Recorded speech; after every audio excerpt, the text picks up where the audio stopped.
Bonjour tout le monde, je suis ravie de vous retrouver pour notre rendez-vous hebdomadaire. Alors, c'est nos petits lives du mercredi midi pour les gens du Québec, 18h pour les gens de l'Europe. Alors, je vous salue d'où que vous soyez en ce beau monde parce que j'ai une thématique en fait qui m'interpelle beaucoup. J'ai décidé d'en parler, c'est le slogan d'ailleurs, parlons-en, dans le cadre de la Semaine nationale de la santé mentale. Alors, je trouve que peu importe, là, que ce soit ici au Québec ou ailleurs dans le monde, je trouve qu'on est tous en tout cas, peu importe le pays d'origine d'où on est, nous sommes tous et toutes à des moments dans notre vie interpellés par des problèmes de santé mentale, soit les nôtres ou ceux des gens que nous aimons. Alors, je trouvais ça important d'en parler. Aujourd'hui, j'ai envie de partager avec beaucoup d'authenticité, comme je le fais toujours, mais avec de la vulnérabilité, en fait, pour connecter à ça, puisque je dirais que c'est un des sujets qui est encore malheureusement tabou. On a fait du chemin, mais il y a encore beaucoup de tabous qui entourent la santé mentale, d'où le slogan Parlons-en. Puis moi, je le lis aussi à l'atténuation du goût à la vie, donc même à la prévention du suicide, puisque c'est une cause aussi qui me touche et qui m'interpelle, donc je trouve ça important. Alors, si on veut prévenir en amont l'atténuation du goût à la vie, puis moi, je l'ai perdu, en fait, ce goût de vivre-là. Je peux même dire qu'après avoir expérimenté dépression puis burn-out, épuisement professionnel, j'étais physiquement vivante, mais intérieurement, je peux dire que j'étais morte, puis psychologiquement, j'étais extrêmement perdue. Alors, j'avais besoin d'aide, j'avais besoin de soutien, j'avais besoin d'être accompagnée. Puis, heureusement, j'avais fait beaucoup de chemin, puis ce qui a fait en sorte que j'ai pu rapidement aller vers des gens puis oser demander de l'aide psychologique, de l'aide de mon entourage, mais je sais que c'est pas le cas pour tout le monde. C'est pour ça que j'ai envie d'en parler, pour essayer d'inviter les gens qui souffrent, qui vont regarder ce direct-là ou en différé, à oser aller demander de l'aide, parce que seul, c'est beaucoup plus lourd sur nos épaules lorsqu'on vit des difficultés psychologiques. Peu importe la source, en fait, hein. Puis tiens, je vois passer déjà des petits cœurs puis des pouces, puis je vous remercie infiniment, puis je vous invite à en diffuser un maximum, comme ça va nous aider à partager même ce direct-là avec des gens que vous aimez, que vous savez, qui ont de la difficulté. Puis même, on peut le lier aussi avec la COVID-19 en ce moment. C'est une période qui n'est pas facile pour personne, mais il y a des gens qui sont un peu plus durement éprouvés pour diverses raisons. Fait que c'est pour ça que je trouvais ça important d'en parler dans le cadre aussi de cette semaine-là, mais en tout temps. Fait que je reviens au fait que beaucoup de gens ont de la difficulté, soit vont vivre souvent de la honte. Puis c'est comme, c'est pas visible, les problèmes de santé mentale, la détresse qu'on peut vivre, l'atténuation du goût à la vie. Puis parfois, ça surgit de différentes façons. Ça peut être une séparation, ça peut être une perte d'emploi, ça peut être un deuil, une maladie, un cancer, quelque chose de grave qui surgit dans notre vie puis qu'on a de la difficulté à y faire face. C'est tout à fait légitime. Fait que pour moi, c'est pour ça que c'est important d'en parler puis de dire que on est des êtres humains, on a besoin d'union, on a besoin les uns des autres. Puis c'est pour ça que c'est important d'essayer de s'ouvrir. Je vous dis pas d'en parler avec n'importe qui, c'est pas ce que je vous propose, mais d'aller vers des gens dignes de votre confiance pour aller chercher l'aide de professionnels, l'aide de ressources extérieures, puis de pouvoir aussi éventuellement vous remettre en chemin pour aller chercher justement, aller vers vos ressources internes, puis pouvoir renouer avec ce goût à la vie-là. Si on expérimente, par exemple, je prends l'exemple de la dépression qui était dans mon cas, bien, il n'y en avait plus de goût à la vie. Je voulais même mourir. Heureusement, je n'ai pas passé à l'acte, mais j'aurais peut-être pu. J'ai perdu une amie, que ça va être son anniversaire de décès le 7 juin prochain, c'est dimanche. Donc, tu sais, tout ça fait en sorte aussi que je suis très empathique puis très sensible à ça parce que ça aurait pu être moi. Puis, je me dis, on n'est pas à l'abri de ça. Puis, j'ai rien d'acquis non plus dans ma vie. C'est pour ça que je prône l'importance de ne pas perdre de vue ce goût à la vie-là, de bien en prendre soin. C'est un peu les clés que je veux partager avec vous aujourd'hui, de s'en occuper de notre santé mentale pour éviter, autant que faire se peut, puis je ne suis pas à l'abri de ça, je le répète, de faire une dépression ou d'éprouver un autre problème de santé mentale durant ma vie.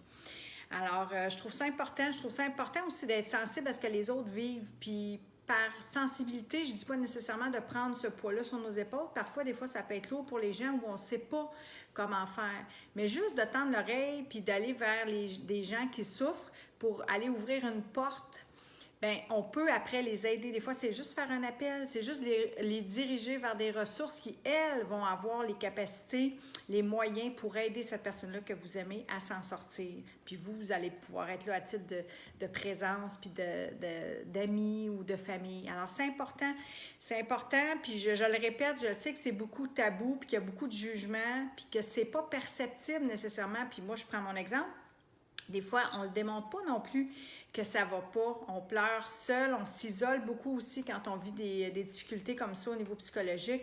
Fait que c'est encore plus important d'être, je dirais, attentif à ces petits signes-là, puis d'aller valider avec ces personnes-là, puis d'oser prendre soin aussi de soi à travers ça. Donc, si c'est nous qui éprouvons en ce moment des problèmes de santé mentale, de l'isolement, je le répète, dû à la COVID ou à d'autres situations, à d'autres épreuves ou un deuil, bien, il y a des ressources pour pouvoir nous aider, nous accompagner.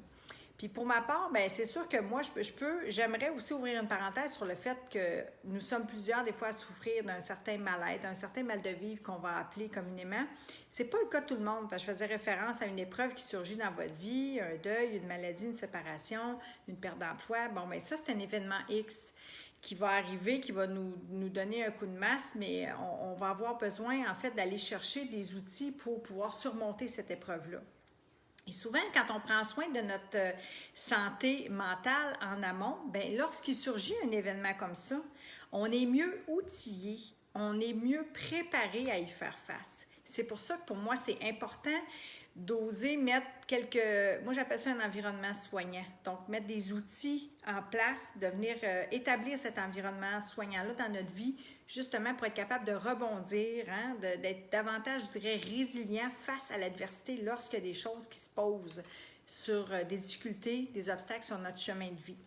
Puis pour vous donner en fait quelques pistes, ben je vous dirais, moi, là, personnellement, ce qui m'a le plus aidé, c'est sûr que ça a été l'acceptation. C'est vraiment pour moi l'acceptation, c'est l'outil, je vous dirais, le plus puissant que j'ai réussi, suite au décès de maman, entre autres, à m'éveiller à quel point je pouvais être en résistance face à moi-même, face aux autres, face à ce que la vie posait comme adversité, obstacle, nommez-les comme vous voulez, sur mon chemin. Donc, j'avais énormément de résistance, énormément de contraction, donc je refusais ce que la vie me donnait. Je refusais aussi beaucoup de qui j'étais. Donc, je rejetais beaucoup de parts de qui j'étais. Donc, il y avait un grand manque d'amour, une grande division d'avec moi-même. Fait que c'était la non-acceptation de qui j'étais puis de ce que la vie me proposait. Puis, ça a été beaucoup ça pour moi, je vous dirais, de mettre en place l'acceptation, donc de par l'observation déjà de ce à quoi je résistais. Ça a été une grande clé. Fait que plutôt que d'être dans le jugement, j'ouvrais davantage au niveau du cœur. C'est pour ça que je prône énormément l'ouverture du cœur. Je vous parle souvent de la dualité entre l'ego, le mental, le rationnel, mais surtout l'ego. Et puis le cœur, donc l'être, hein, véritable, notre âme, là, cette petite voix douce. Là. Fait que c'est pour ça que je parle souvent de dualité, mais je travaille vraiment en unification avec tout ça. Mais de dire quelle est la nuance entre les deux discours, puis comment je me sens. Alors, quand j'étais dans la résistance, quand mon ego était extrêmement dominant, puis que je résistais à qui j'étais, puis à ce que la vie posait sur mon chemin, je pourrais prendre l'exemple de la COVID-19, ben, ou ma dépression, tiens, j'en voulais pas de ça, là. C'était pas ça mon plan de match, mais pas du tout, là, hein? C'était comme si la vie venait de me fermer le breaker en bon français pour me dire on arrête tout, il n'y a plus rien qui marche, là. C'est parce que je comprenais pas non plus que j'avais à me réorienter. Hein? Il y a toujours des fois des grandes épreuves, des grands malheurs qui surgissent dans notre vie. Puis je sais que ça peut choquer certaines personnes que je dise ça, mais je pense qu'il y a toujours quelque chose, il y a toujours un cadeau pour soi à l'intérieur de ces grandes épreuves-là. Donc, c'est de prendre le temps de vivre ces étapes-là, mais de venir vraiment l'accepter pour pouvoir renaître à qui on est véritablement, puis pour pouvoir se réorienter sur nos valeurs véritables. Fait que pour moi, je vous dirais que l'acceptation, c'est vraiment une grande clé. Puis j'ai envie aussi de vous proposer d'apprendre à vous détacher du passé aussi. Parce que moi, encore là, avec mon ego, c'était beaucoup ça. J'étais vraiment rattachée à mes souffrances passées. Fait que je manquais vraiment le train. J'étais pas du tout dans ma vie, j'étais pas du tout dans mon moment présent. Fait que si je vous parle de mal-être, si je vous parle de vague à l'âme, de nostalgie, c'est tout rattaché au passé. Fait que j'étais constamment en train de nourrir ça. Inconsciemment, il n'y a pas de culpabilité à porter sur soi ou de jugement. Au contraire, c'est juste d'être observateur de ça puis de voir dans quel pattern j'étais prise sous l'emprise de mon ego, mais tout le temps en train de ruminer ça puis de ressasser des scénarios qui me faisaient extrêmement souffrir. Fait que ça atténue le goût à la vie. Parce qu'au lieu de mettre mon focus, ma caméra, sur ce que j'ai envie de manifester dans ma vie, le beau, puis d'en profiter de cette vie-là, bien, j'étais souvent dans mon passé, puis je le traînais, là, tu sais, on voit ça souvent, des images, des sacs à dos bien pleins de roches qu'on traîne, puis qu'on ne sait même plus pourquoi qu'on les traîne. Fait que je reviens à mon outil, bien, en fait, c'est 2 outils encore là, parce que c'est apprendre à vivre au présent.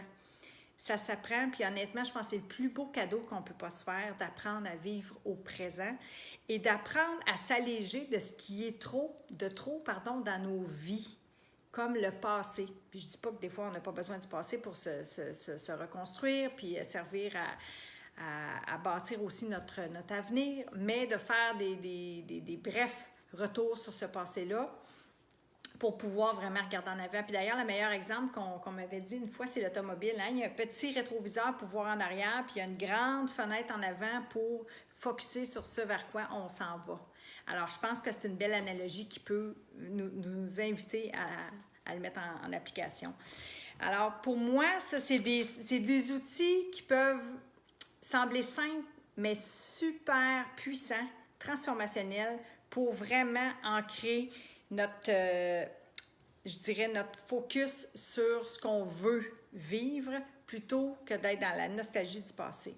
Puis je vous dis ça parce que j'avais pas le bonheur facile. Je vous dis pas que j'ai toujours le bonheur facile, mais le fait que je le cultive fait en sorte qu'il est beaucoup plus facile à manifester dans ma vie. C'est-à-dire que si exemple, je bascule du côté de la victime, puis que, mettons, la COVID-19, j'en voulais pas plus que vous, la COVID-19, là, puis j'ai hâte là, que ça parte, tout ça, cette COVID-là. Mais là, elle est là, fait que j'apprends à vivre avec, j'apprends à bien vivre dans l'inconfort. Alors, le bonheur, c'est pour ça que ça se cultive, puis ça va venir avec mes pensées, ça va venir avec ma présence, ma vigilance d'être dans le présent, puis d'apprendre aussi à faire confiance à l'avenir, à ce qui s'en vient, que je ne sais pas qui s'en vient, ça en fait partie, ça aussi.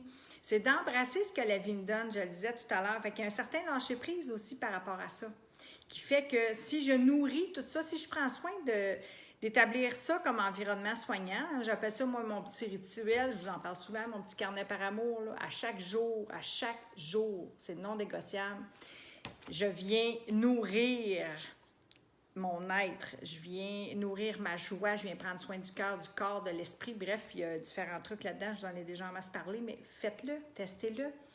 Prenez une feuille de papier, puis venez, il y a même un extrait à télécharger gratuitement de ce carnet-là. Venez le noter dans un cahier spirale, peu importe, mais faites-le, testez-le.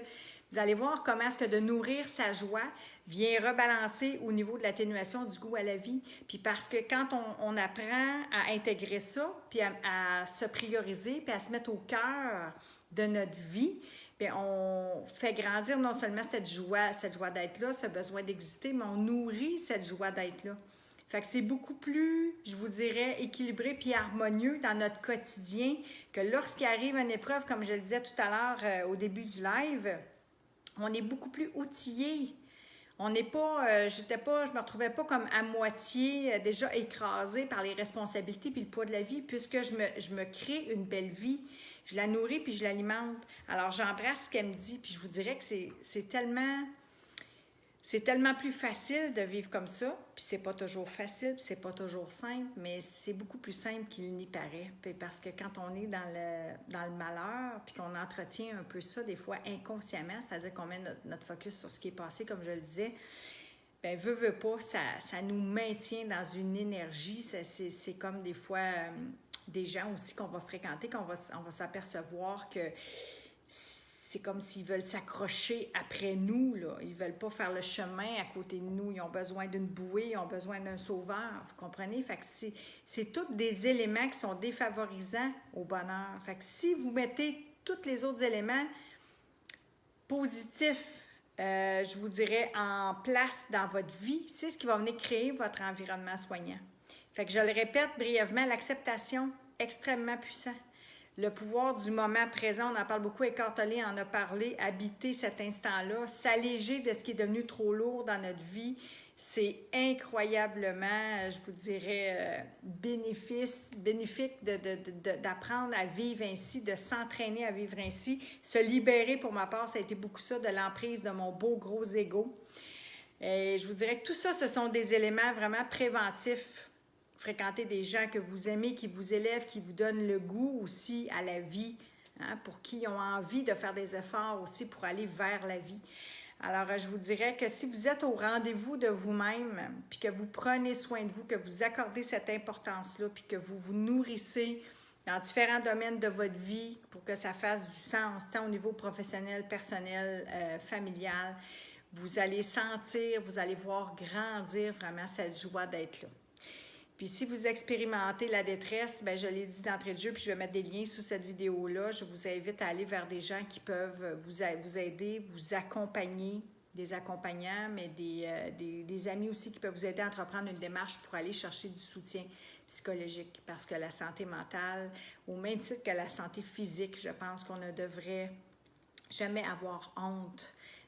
On se casse un bras, on se gêne pas d'en parler, il y a une douleur, on a besoin d'aller chercher de l'aide d'un professionnel, d'un médecin, mais je pense que c'est la même chose pour la santé mentale. Puis s'il y a de quoi, si vous avez entendu peut-être même des fois des jugements, puis je vais le dire, parce que je l'ai déjà entendu dans ma propre famille, puis les oreilles m'avaient tordu, que faut être bas, faut être rendu bas pour faire appel à un psychologue ou un psychiatre, ben moi je dirais plutôt l'inverse. C'est qu'il faut être au-dessus de ces affaires pour penser que nous avons toutes les connaissances puis toutes les compétences pour répondre à tous les problèmes qu'on peut rencontrer au niveau corporel ou psychologique. Alors moi, je pense que c'est tout à notre honneur d'oser aller chercher de l'aide avec humilité pour pouvoir justement grandir puis s'ouvrir sur le monde. Fait que c'est ce que je vous souhaite, beaucoup de joie, beaucoup d'amour, beaucoup de paix, puis d'oser vous accorder cette importance-là si vous êtes dans des moments de souffrance en ce moment. Fait que vous pouvez me contacter aussi, poser vos questions, partager, témoigner. On est là pour vraiment s'entraider. Puis si vous avez eu aussi des expériences ou des ressources ou du soutien, bien, allez-y, partagez. Je pense que c'est ça, c'est important. Partagez ce live-là aussi pour essayer d'aider des gens puis de les inviter. Puis comme je l'ai dit, je vais mettre des liens sous la vidéo aussi pour que vous puissiez avoir accès à certaines ressources. Alors, merci pour votre belle présence. Prenez soin de vous. Vous êtes vraiment la personne la plus influente dans votre vie. C'est avec vous que vous dialoguez à journée longue. C'est vraiment ce que vous allez oser rêver, puis ce à quoi vous allez accorder votre importance, puis votre temps qui va se manifester dans votre vie. C'est ce que vous croyez mériter qui va se manifester aussi dans votre vie. C'est ce que j'ai envie de vous dire. Puis vous valez vraiment, vous êtes digne de vivre une belle vie en harmonie avec vous-même et avec les autres. Fait que prenez soin de vous, cultivez votre joie puis votre goût à la vie. Je vous embrasse, puis je vous dis rendez-vous mercredi prochain, même poste, même heure. Ciao!